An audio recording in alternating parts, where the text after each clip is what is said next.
La tecnología ha movido el mundo por generaciones. Desde la máquina de vapor hasta lo que tenemos el día de hoy. ¿Cuál será nuestro siguiente paso? Bienvenidos a la Cuarta Revolución.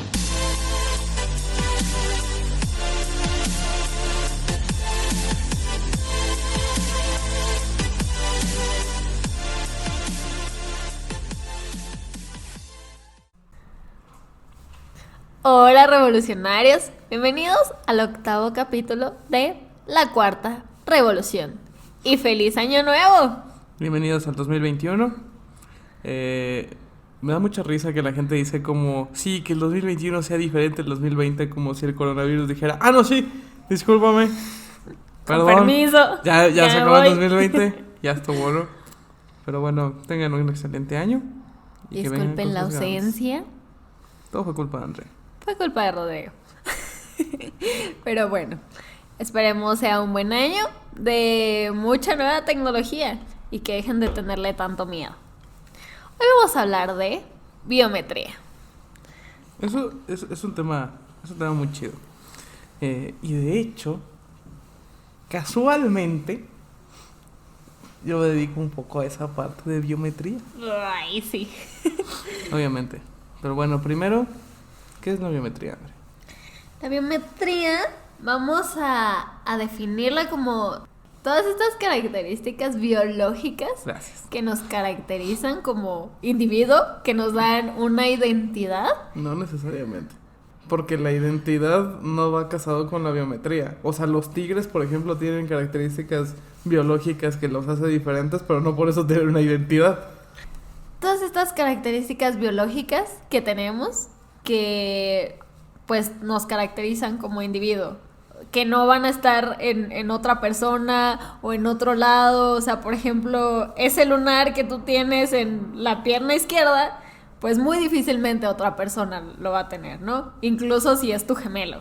Entonces, a eso le vamos a llamar biometría, estos rasgos biológicos que cada uno pues tiene. Que la probabilidad de repetirse, o sea, utilizándolo ya un poco en términos tecnológicos, es que la probabilidad de que esos rasgos biológicos se repitan es es muy baja.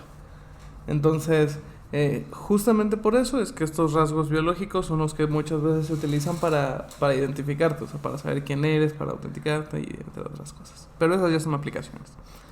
Ok, ¿cómo funciona la biometría?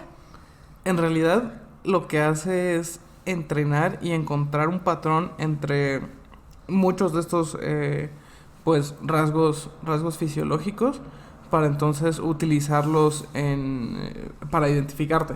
La gran mayoría, de hecho, prácticamente todas las aplicaciones de biometría son para poder juntar datos a una persona. Entonces, o sea, ¿cuáles son estos rasgos biológicos que se utilizan mucho en biometría? Son, por ejemplo, la cara, los ojos, bueno, el iris, Tu huella, tu frecuencia cardíaca, la voz, la biometría vascular, que esa es muy como de películas, en donde pones toda la mano en un escáner. Eso lo que hace es ver el acomodo de tus venas, que también es algo que es único. De ahí parten también algunas cosas, porque en realidad tus características biológicas sí van cambiando conforme vas creciendo. O sea, por ejemplo, no puedes tener un reconocimiento facial en niños menores de 12, por ejemplo. Porque cuando eres niño, o sea, cuando tienes 6 años, a los 7 años puede que tu cara cambie. Cosas de ese estilo. O no puedes tener un registro de un niño de 6 años y tratar de hacerle biometría, 10 años después, ¿no? A sus 16. Sí podrías, pero en realidad lo que afecta ahí es el rango de certeza o el rango de confiabilidad que puedes llegar a tener de que esa persona es esa persona. Okay. Porque lo que hace es hacer un estudio de los patrones que tiene tu cara, un estudio de los patrones que tiene tu frecuencia de voz, tu frecuencia cardíaca, entre otras cosas. También ahí, o sea, tienes que encontrar cuál es el mejor según tu aplicación, porque si por ejemplo tienes lectores de frecuencia cardíaca como autenticación, pues imagínate las personas que tienen problemas cardíacos, que tengan un soplo, que tengan una arritmia, que tengan alguna otra cosa en el corazón y que entonces... O imagínate que llegaste de correr tu frecuencia cardíaca va a tope Va a y ser entonces, diferente. o sea, no tienes justamente esta, pues esta biometría. Y para las personas que se operan y se hacen cirugía plástica y así, igual el grado de confiabilidad baja. Sí, pero es que en realidad los patrones de tu cara no obedecen tanto a ese tipo de modificaciones. Porque también, ¿qué es lo que haces normalmente en las cirugías plásticas? Las arrugas que tenías. Sí, bueno, esas ya son modificaciones un poquito más fuertes. Pero lo que normalmente es las arrugas que tienes, las estiras o cosas de ese estilo. Eso en general no modifica la complexión de tu cara o la distribución. También cuando te haces algo en la nariz, o sea, lo único que haces es a lo mejor la haces un poco más pequeña o algo así, pero igual sigues teniendo la misma distribución de cara. Okay. A menos que hagas cosas como, por ejemplo, los que se hacen modificaciones, que se ponen de que incrustaciones o 35 piercings en una ceja o cosas de ese estilo. Disculpen a las tribus urbanas presentes que estén escuchando esto. No, o sea, no estoy diciendo que eso está mal o algo parecido. Solamente ahí, pues obviamente no va a funcionar tu biometría. Okay. A menos que hagas justamente el enrolamiento biométrico, ya que tengas todas esas, pues esas modificaciones. Ok. De hecho, sorry. Dale. De hecho, los motores biométricos tampoco son certeros al 100%. O sea, un motor biométrico nunca te va a poder decir, esta persona, estoy 100% seguro de que es esta persona. Te da un rango. Y a partir de ese rango es que tú defines o tú decides qué tanto umbral vas a tener. Y entonces a lo mejor un motor biométrico te va a decir, estoy 98% seguro de que Andrea es Andrea. Yo en mi aplicación, yo en mi entrada, yo en mi control de accesos voy a decir, al menos tiene que ser más del 95%. Uh-huh. Pero a lo mejor con eso, si estás de lado y entonces te captura de lado la foto, pues a lo mejor conseguiste 90% y ya con eso no te deja pasar. Y entonces empiezas a tener justamente esta pelea entre mientras más seguridad, menos usabilidad. Exactamente. Y entonces, o sea, pero también, si lo defines muy bajo con algo como de que 60% para que desde donde sea te detecte, pues no. Alguien que se parece a ti o alguien que más o menos tenga la misma complexión de cara, que no seas tú, también podría llegar a pasar. Sí, o sea, tú defines este parámetro o este valor para decidir si la persona puede acceder o no. Hace rato mencionabas que, y ya lo hemos dicho en el capítulo de seguridad, que ningún sistema es 100% confiable. El hecho de que la biometría te dé como voy a decirlo, valor de que tus rasgos no los vas a encontrar en otro lado, no quiere decir que por eso es 100% confiable. Entonces creo que más bien la biometría tiene que usar los distintos métodos combinados para aumentar justamente el nivel de seguridad que vayas a aplicar. O sea, no solo te vas a basar en la huella, o sea, puedes usar la huella y el escaneo de retina, ¿no? O pues la identificación facial, ¿no? Entonces, la mezcla de todas estas herramientas para que al final pues tengas un porcentaje más alto de certeza. Sí, que ahí, o sea, otra vez llegas al mismo punto de mientras más seguridad, menos usabilidad, y también es más caro. O sea, obviamente es más caro poner un sensor de huella y después un sensor de cara y después tu tarjetita de acceso a solamente poner una cosa, ¿no? Entonces, o una contraseña, ¿no? Ajá, 1, 2, 3, 4. Y entonces, o sea, encuentras como pues esta disyuntiva en donde dices como de, ok, va, sí quiero seguridad, pero ¿cuánto me va a costar? ¿Qué tan seguro va a ser en realidad? Entre varias otras cosas. Y de hecho ahí, o sea, un poquito de lo que dijiste de que estos rasgos no te los puedes encontrar, creo que podríamos también tocar un poco la parte de firma. Tu firma también muchas veces se utiliza como factor biométrico porque en teoría o entre comillas nadie tiene la misma firma que tú. Pero eso es medio subjetivo, porque en realidad ni siquiera tú tienes tu misma firma. Exacto. O sea, dime de cuántas veces que firmas, cuántas en realidad firmas igual. O sea, ninguna, exactamente. De hecho, siempre que vas a firmar documentos o algo así, te dicen, no, sí, lo más parecido a la de tu INE. Y a lo mejor la de tu INE te salió mal. O sea, fue una de esas miles que te salió mal. Y entonces, más o menos tienes que jugar con eso. Y también, o sea, ¿cuántos años llevan falsificándose firmas? Exactamente, o sea, eso no es nada, nada nuevo. Entonces, una firma no podría definir si eres o no tú. Y que de hecho, o sea, con estos nuevos sistemas biométricos, o sea, la huella, de hecho, que tú podrías pensar, uy, sí, mi huella Nadie la va a dactilar, replicar.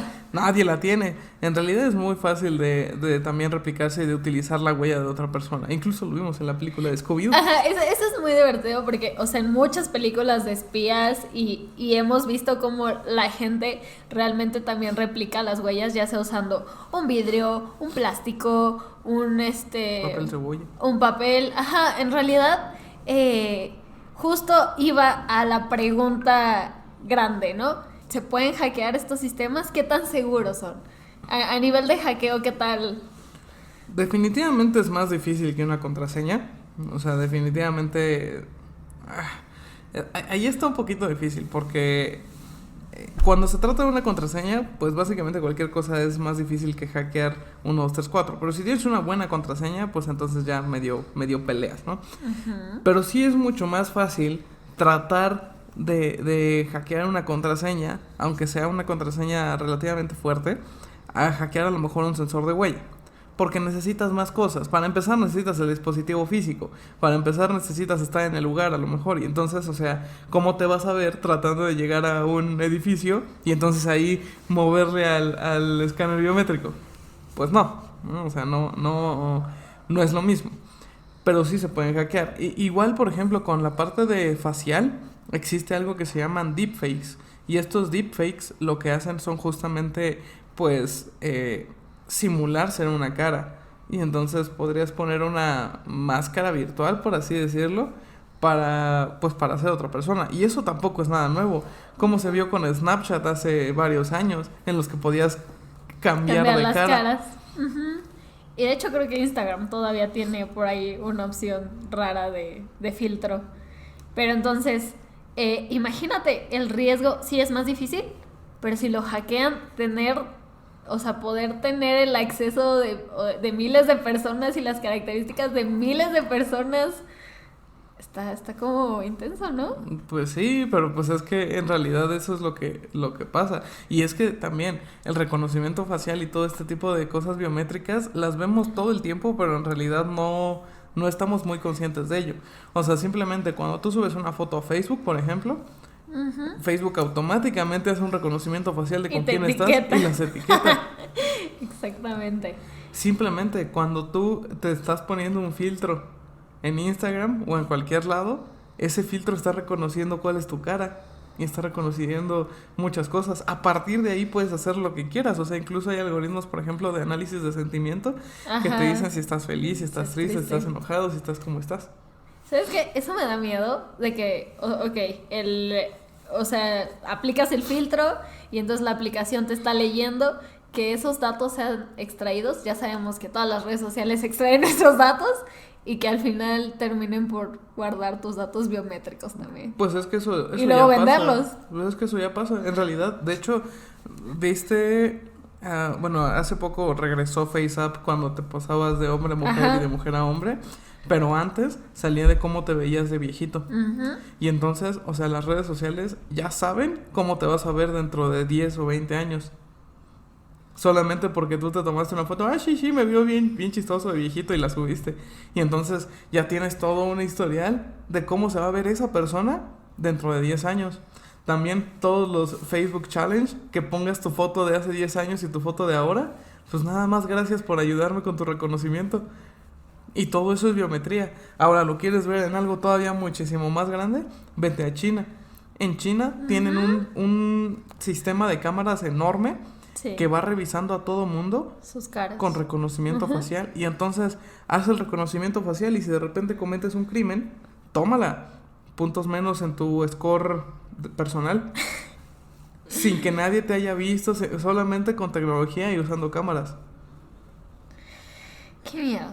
Qué miedo. La verdad, hay que tener mucho cuidado. O sea, ya hemos hablado mucho de la seguridad y que por favor protejan lo que suben y toda la información que comparten. Su cara también es información, entonces aguas con eso. pues vamos a pasarnos a pues aplicaciones, ¿no? Pues es que aplicaciones hay las que quieras. Literalmente a cualquier aplicación que se te ocurra le puedes meter biometría. A lo que quieras. Las más comunes, por ejemplo, los pasaportes digitales, ¿no? Pues en general todos los pasaportes, no solamente los digitales.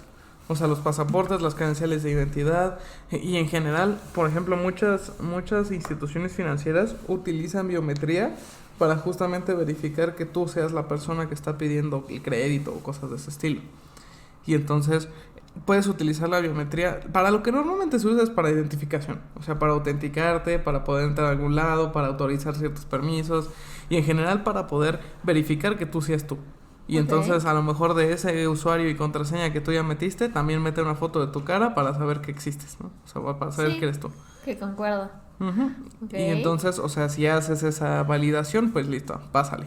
Pero esas son las aplicaciones más comunes, o sea, eso lo vemos, por ejemplo, en aplicaciones de banco, en tu mismo celular, o sea, para poder entrar a tu teléfono. Que vea tu cara, ¿no? El Face ID que ya tiene iPhone.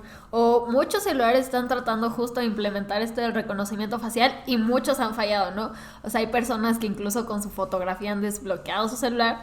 Entonces, es una tecnología que todavía siento que le falta bastante desarrollo. Sí, no, porque de hecho esa parte de las fotos también mejora y hace pues evoluciones en el mismo tecnología biométrica. Por ejemplo, ahorita existen algo que se llama sistemas de anti-spoofing para que justamente no puedas poner una foto enfrente, sino que vea la tridimensionalidad de tu cara para entonces ver que efectivamente eres tú y eres tú como persona, no es una foto tuya. Al inicio de los tiempos y al inicio del Face ID sí podías meterle un montón de spoofing. De hecho, actualmente todavía es muy difícil. Para gente que son gemelos idénticos, un gemelo sí puede abrir el teléfono del otro. Ajá, o entre hermanos incluso, o ya habíamos mencionado lo de ahora con las mascarillas que usamos, tu celular lo sigue desbloqueando. ¿Con qué? ¿Con los cubrebocas? Ajá, con el cubrebocas. Ah, bueno, es que ese es otro tipo de Face ID. Porque, o sea, normalmente lo que utilizas para hacer un reconocimiento facial, digo, ya nos salimos tantito del tema, ya estamos completamente en reconocimiento facial, pero X también es geometría. Lo que utiliza el reconocimiento facial son puntos estratégicos en la cara, en la frente, en la nariz, en el mentón, en los pómulos, para entender más o menos cuál es la distribución. Si le quitas la mitad de la cara porque te pusiste un cubrebocas, pues está bien cañón. Y entonces nada más en lugar de 6 o 7 puntos o muchos más que utilizan, o sea, 7 puntos como estratégicos, pues ya nada más tienes 3 o 5. Entonces, por eso se vuelve más difícil hacer como ese tipo de reconocimiento. Que ya se ha implementado, que ya se está poniendo, sí, pero pues de todos modos. Sí, le falta un poquito. O sea, igual muchos celulares ya tienen lo de la huella digital, ¿no? Empezó iPhone y ya ahora todos. De hecho, no empezó iPhone. Claro que sí. No. En el iPhone 5S puso la huella digital y ya de ahí O sea, sí, pero no empezó iPhone. Ya había otros celulares que lo hacían. ¿Quién? Dime. Samsung. Para empezar. Y en general muchos otros dispositivos. Después hablaremos de iPhone. Pero hay muchas cosas que salen antes en otros lados que en iPhone. Entonces, pero bueno, regresando un poco al tema de biometría, hay muchos sistemas actuales que van mejorando el reconocimiento biométrico y el cómo asegurar el reconocimiento biométrico. ¿Y cómo lo ves a futuro? O sea, ¿crees que al final sí se empieza a implementar masivamente o solo las empresas que tengan el suficiente... Más allá de que se empiece a implementar, ya se está implementando y además es básicamente una tendencia. O sea, ahora va a llegar un momento en el que ya ni siquiera tengas que utilizar contraseñas, todo va a ser biométrico. Que está bien y está mal, porque, o sea, está bien porque en realidad vas a tener una forma más sencilla y más segura de utilizar las cosas, pero no está tan bien porque pues no puedes tener caras diferentes para cada aplicación, ¿no? Exactamente. Imagínate que lo hicieran con tu ADN. O sea, que llegaras a la empresa, te quitaran como una gotita de sangre, se escaneara y... O sea, eso es técnicamente viable. Lo que no es viable es después cómo llegas y pones otra vez tu ADN. Sí, pues no. Imagínate que te saquen una gota de sangre cada que quieras entrar a tu trabajo. Pues, ¿qué? No. Es por seguridad y ya de ahí que te hagan análisis clínicos para ver que todo ok. ¿Cada cuándo? Diario. Si vas todos los días. O sea, obviamente no. O sea, es como una O idea sea, sí muy podrías, loca, sí pero- podrías hacerlo con tu ADN. El problema es otra vez, ese tipo de cosas sí pueden ser tecnológicamente viables, pero pues no puedes moverlo a un mundo real. Porque teóricamente, pues ya no, sí estaría increíble que con tu ADN entonces puedas entrar a ver tu Facebook. Pero ¿cómo le vas a poner tu ADN a la computadora? ¿O cómo vas a mandarle ese ADN a Facebook? O a lo que quieras, ¿no? Entonces, hay muchas cosas y en general la tendencia va hacia que el mundo se va a convertir en accesos biométricos. A mí me gusta mucho este tema porque, o sea, la verdad sí lo veo aplicado en muchos lados, en los automóviles o cosas así. Entonces, revolucionarios, a ver, coméntenos en Instagram o así qué aplicaciones le ven ustedes a futuro. Y listo. Y bueno, ya se nos acabó el tiempo, así que nos tenemos que ir. Vámonos pues. Nos vemos en el siguiente capítulo, revolucionarios. Bye. Adiós. Este fue un capítulo más, revolucionarios. Encuéntranos en nuestras redes como @lacuartarevolución. Síguenos para tener los otros capítulos, noticias y novedades. Nos escuchamos en el futuro, revolucionarios.